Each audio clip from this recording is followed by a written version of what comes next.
Most awaited film दम मारो दम जल्दी ही रिलीज होने वाली है और फिल्म की स्टार कास्ट इस वक्त सीधे मेरे साथ दिल्ली से जुड़ रही है। अभिषेक बच्चन जो लीड कैरेक्टर में है इस फिल्म में, साथ ही साथ राणा दुग्गबाती दक्षिण का जाना पहचाना चेहरा है और हिंदी फिल्मों में उनकी शुरुआत हो रही है, उनका पदार्पण हो रहा है और फिल्म के निर्देशक रोहन सिप्पी भी हमारे साथ मौजूद हैं। सबसे पहले अभिषेक, रोहन और राणा, आप तीनों का बहुत स्वागत है। धन्यवाद। अभिषेक, शुरुआत किससे करूं? चलिए आप बताइए, पहला सवाल किससे?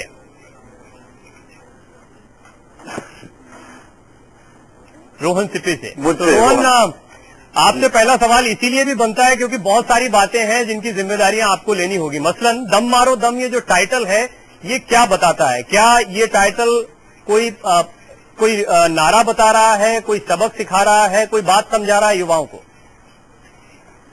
नहीं, ये जो टाइटल है ये दिखाता है जो एसीपी कामत, जो अभिषेक का जो किरदार है इस फिल्म में, वो जंग जिसके खिलाफ लड़ रहा है उसके लिए हमने सोचा कि ये दम मारो दम जो ड्रग कल्चर हम दिखाना चाह रहे हैं, इसलिए हमने वो टाइटल सोचा। क्योंकि आपने अगर प्रोमो में भी देखा तो अभिषेक कहता है कि यहाँ आइए, खाइए, पिए, चिल मारिए, लेकिन दम बिल्कुल नहीं मारना है। अभिषेक, अभी तक होता यह है कि जिन चीजों के लिए मना किया जाता है वो चीजें ज्यादा प्रमोट हो जाती हैं। आपको लगता है आपका ये कहना कि दम मत मारिए ये दम को रोकेगा? जी देखिए, ये तो फिल्म की एक डायलॉग है। फिल्म का नाम है दम मारो दम। लेकिन अब मैं पर्सनली चाहूंगा कि लोग ड्रग्स से भागें और उसे ना यूज करें। ड्रग्स देना बहुत ही खराब चीज है, लेकिन इस फिल्म में जो कुछ दिखाया गया है उसमें कोई सोशल स्टेटमेंट करने की कोशिश नहीं है, बस एक एंटरटेनिंग फिल्म बनाने की कोशिश है। लेकिन ये मैं नहीं कह पाऊंगा अगर लोग मेरे डायलॉग के बाद दम मारेंगे या नहीं मारेंगे।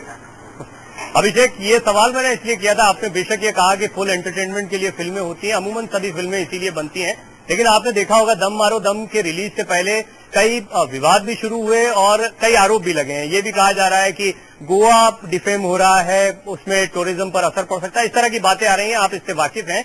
ऐसे में फिल्में हमेशा इम्पैक्ट रखती है समाज पर। इतने सेंसिटिव इश्यू को आप लोगों ने किस तरह से पेश किया है? जी देखिए, कोशिश इस फिल्म में ये है कि एक एंटरटेनिंग फिल्म बनाएं। हम ये नहीं चाहते हैं कि हम किसी को ठेस पहुंचाएं, किसी को नीचा दिखाएं या गोवा को नीचा दिखाएं, ऐसी कोई बात नहीं है। हमारी जो इंटेंशन है बिल्कुल साफ है, बिल्कुल नेक है। जहां तक ये सब आरोप की बात है, ये सब सब्सिडीज है, तो इस बारे में हम बात नहीं कर पाएंगे। लेकिन मैं ये जरूर कहना चाहूंगा कि हम ये बिल्कुल नहीं चाहते हैं कि किसी को नीचा दिखाएं या गोवा को खराब लाइट में दिखाएं, या ऐसी कोई बात नहीं। हम बस ये चाहते हैं कि एक एंटरटेनमेंट फिल्म बनाएं। अगर लोगों को लगे कि हमने कुछ गलत किया है और हमारा जो कोर्ट है, अगर वो इस केस को सुनने के बाद ये तय करे कि हमने जो किया वो गलत किया है, हम लोग बिल्कुल तैयार हैं। जो कुछ भी वो निर्णय ले, हम उसको फॉलो करने के लिए बिल्कुल तैयार हैं। रोहन, इस पर आपका कमेंट जरूर चाहूंगा क्योंकि फिल्म से प्रोमो से कुछ डायलॉग्स को हटाना पड़ा था। जिस वक्त फिल्म बन रही थी, क्या इन चीजों की एहतियात नहीं बरती गई या ये कोशिश नहीं की गई कि इस सेंसिटिव इश्यू पर कुछ सावधानी बरतने की जरूरत है? नहीं, देखिए, ऐसे हमने आई थिंक हमने रिस्पॉन्सिबली फिल्म बनाई है। उसके बाद हमने हमारी जो यहाँ के जो कानून है उसके साथ हमने फिल्म को सेंसर बोर्ड को दिखाया। उन्होंने भी कुछ ऑब्जेक्शन नहीं रेज किया, उन्होंने हमें एक एडल्ट सर्टिफिकेट दी है। उसके बाद जब उन्होंने फोन करके रिक्वेस्ट किया कि ये डायलॉग चेंज किया जाए, हम बिल्कुल राजी हो गए क्योंकि हम भी किसी को दुख नहीं पहुंचाना चाहते हैं। और ये जो डायलॉग है वो फिल्म के कॉन्टेक्स्ट में बिल्कुल सही लगता है। वो जो डायलॉग है एक औरत खुद कह रही है अपना हाल बताने के लिए। तो बट फिर भी जब वो रिक्वेस्ट आया, हम सेंसिटिव है कि किसी को हम चोट या दुख नहीं पहुंचाना चाहते, इसलिए हमने उसको इमीडिएटली चेंज कर दिया। अभी विवाद की बातें बहुत हो गई, अब जरा फिल्म की बात करते हैं। अभिषेक, रोहन और राणा तीनों ये सोच रहे होंगे कि अभी विवाद इतना लंबा बातचीत हो गई है। अभिषेक, दम मारो दम फिल्म के ट्रेलर्स पसंद किए जा रहे हैं और साथ ही साथ फिल्म से आपको भी खासी उम्मीदें हैं। मूंछ वाला एक और पुलिस वाला मैदान में आ रहा है या बड़े पर्दे पर आ रहा है, ये भी कहा जा रहा है। क्या ये पुलिस वालों का कल्चर चल रहा है, खासतौर पर मूंछ वाले पुलिस वालों का? जी नहीं, मुझे तो बिल्कुल नहीं लगता है। अगर आप देखें, हर साल कम से कम 10 या 15 फिल्म पुलिस अफसरों के ऊपर बनता है। पुलिस अफसर जो हमारे लिए एक बहुत ही आइडल किस्म के इंसान माने जाते हैं। जब हम सब छोटे होते सब लोग चोर पुलिस खेलते हैं, सब चाहते हैं कि जब बड़े हो जाएं तो बड़े बन के पुलिस अफसर बने। बचपन में मुझे याद है हम लोग चोर पुलिस खेला करते थे। और अगर आप देखें हमारे फिल्म इंडस्ट्री में हर साल बहुत सारी फिल्में ऐसे बनती हैं जो पुलिस अफसरों के ऊपर बनी है।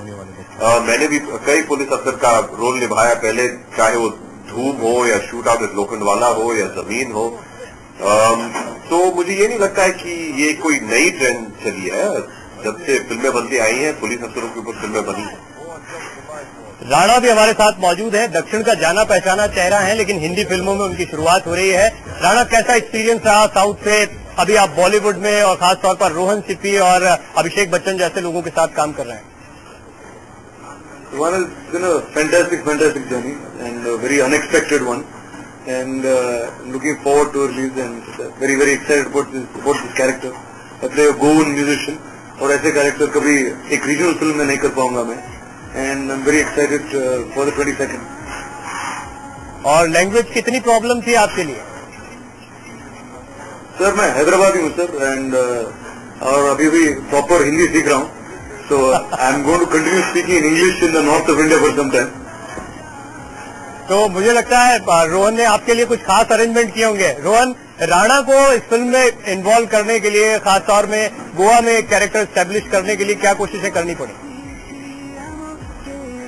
नहीं, लकीली राणा के पास काफी समय था, तो 2-3 महीने हम ट्रेन कर रहे थे। वो म्यूजिशियन का भी कैरेक्टर है तो वो गिटार सीख रहे थे, साथ साथ डायलॉग के लिए भी हमने काफी सारा रियाज किया। हर रोज राणा और प्रतीक रिहर्सल्स करते रहे, एंड आई थिंक राणा भी गोवा जाना बहुत पसंद करते हैं, तो उनका वो थोड़ा लाइफस्टाइल जानते हैं, तो वो रिसर्च वो ऑलरेडी कर चुके थे। बट नहीं, उन्होंने बहुत मेहनत की इस रोल के लिए, एंड आई थिंक मुझे खुशी हुई जो फाइनल रिजल्ट हमने कैप्चर किया। आई थिंक स्क्रीन पे मुझे तो बहुत पसंद आया। अभिषेक, फिल्म का आप लोग प्रमोशन कर रहे हैं, दिल्ली, मुंबई, हर जगह पर इसके लिए प्रयासरत हैं। आपको लगता है तय समय सीमा पर यह फिल्म रिलीज हो जाएगी? जी देखिए, अगर इतनी मेहनत के साथ सब लोग फिल्म बनाते हैं तो उसका प्रचार तो करना ही होता है। पिछले लगभग एक हफ्ते से हम मुंबई, फिर अभी पूना जाने वाले हैं, अहमदाबाद, जयपुर, आगे जाके पटना भी जाएंगे, लखनऊ हुआ है, हम लोग दिल्ली में हैं आज। ये सब काम हम इसलिए करते हैं क्योंकि सब लोगों को बताने के लिए कि हमने ये फिल्म बनाई है और ये 22 अप्रैल को रिलीज होने वाली है, तो आज ही मुझे लगता है।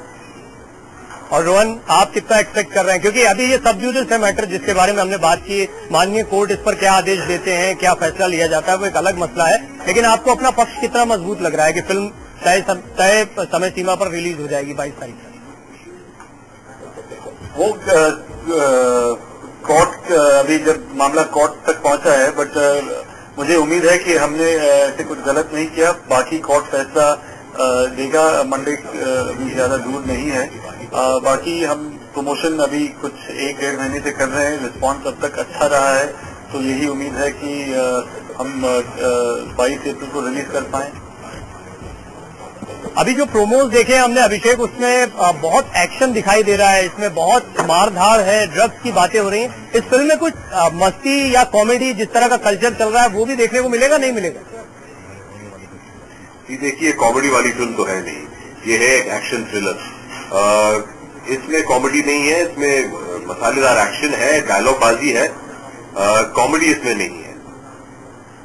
क्या मैं ये कहूंगा कि जी कि अभिषेक के कैरेक्टर वो अग्रेसिव है, उसमें वायलेंस भी है, लेकिन उनके वन लाइनर्स में भी काफी ह्यूमर है। जैसे वो बाकी सब के लिए गूगल है, या जो गटर वाला जो डायलॉग है, तो वो जो अपने एटीट्यूड को थोड़ा एक ह्यूमरस स्ट्रीक भी वो अपनाते हैं जब वो डायलॉग बोलते हैं। तो ऐसे नहीं है कि बिल्कुल एक गंभीर फिल्म है, इसमें एंटरटेनमेंट है। तो एक जो हीरो जैसे डायलॉग डिलीवर करता है, वैसे हमने कोशिश की वैसे डायलॉग करें, और अभिषेक ने इसको अच्छी तरह से परफॉर्म भी किया है। अभिषेक, इस फिल्म में एक और बहुत इंटरेस्टिंग फैक्ट ये रहा, हालांकि आपके लिए पहला मौका नहीं था जब आपने सिंगर की भूमिका भी दिखाई हो, या सिंगर की भूमिका में भी आप नजर आए हो। आपके इस गाने के बारे में हम आपसे बात करेंगे, लेकिन उससे पहले दर्शकों को जरा गाने की कुछ लाइन सुनवाते हैं।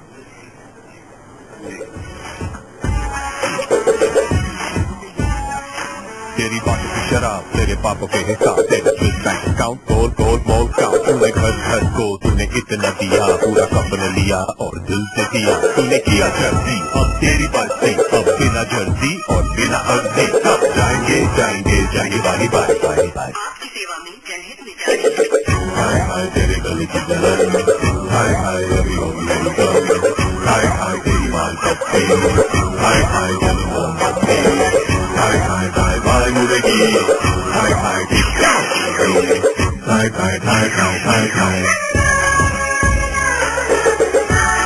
तो इसका क्या करेंगे सर? तुम्हारे होने वाले बच्चों का फ्यूचर देखेंगे। गोरों का मुंह खा। अभिषेक, ये एक्सपीरियंस कैसा रहा? ये पूरा गाना अभी दर्शक लगातार सुन रहे हैं, ये एक्सपीरियंस कैसा रहा? एक बार फिर फिल्म के लिए गाना गाना। जी बहुत ही अच्छा लगा। पिछली बार जब मैंने एक फिल्म के लिए गाना गाया था वो रोहन के लिए ही था।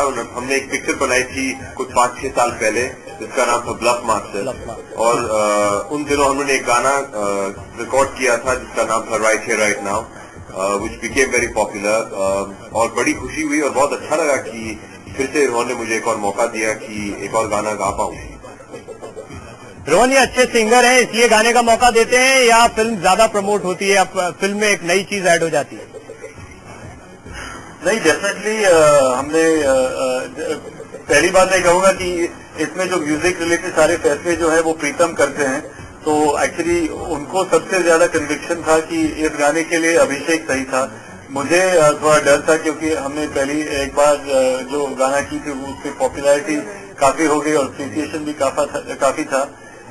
तो दोबारा अगर हम कुछ साथ में करें और वो रिजल्ट ना आए तो हमेशा वो डर था। बट जब प्रीतम ने दिखाया कि जब उनको इतना कॉन्फिडेंस था तो मैं उनको ऑब्वियसली गिवन द लास्ट। मुझे लगता है इस पर अभी आप कोई कमेंट नहीं कर पाएंगे, लेकिन अभिषेक आप खुद को कैसा सिंगर आंकते हैं? जी मुझे लगता है कि मैं बहुत ही खराब सिंगर हूँ। फिर भी आप दर्शकों को गाने सुनवा रहे हैं अपने। लेकिन आजकल क्या है कि टेक्नोलॉजी के द्वारा, कंप्यूटर के द्वारा एक बेसुरा आदमी जो मैं अपने आप को कहलाता हूँ वो भी सुर में गाने लगता है। मैं चाह रहा हूं कि अभी टेक्नोलॉजी का इस्तेमाल ना करें और 2 लाइनें इसी गाने की सुनाएं ताकि हम एक ब्रेक ले सकें और ब्रेक के बाद इस बातचीत को जारी रखें।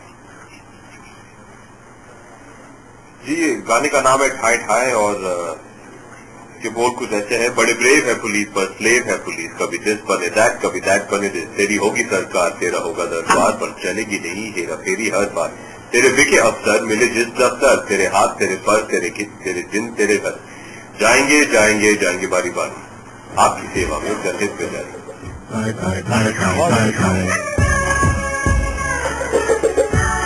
तो इसका क्या करेंगे सर? तुम्हारे होने वाले बच्चों का फ्यूचर देखेंगे। गोरों का मुंह खाना है। Return to sender. Bullshit! You got nothing on me. What about this? Oh shit! अच्छी साले की फिंगरप्रिंट है इस पे। It's not mine. वो जल्द for life और back to Moscow as well.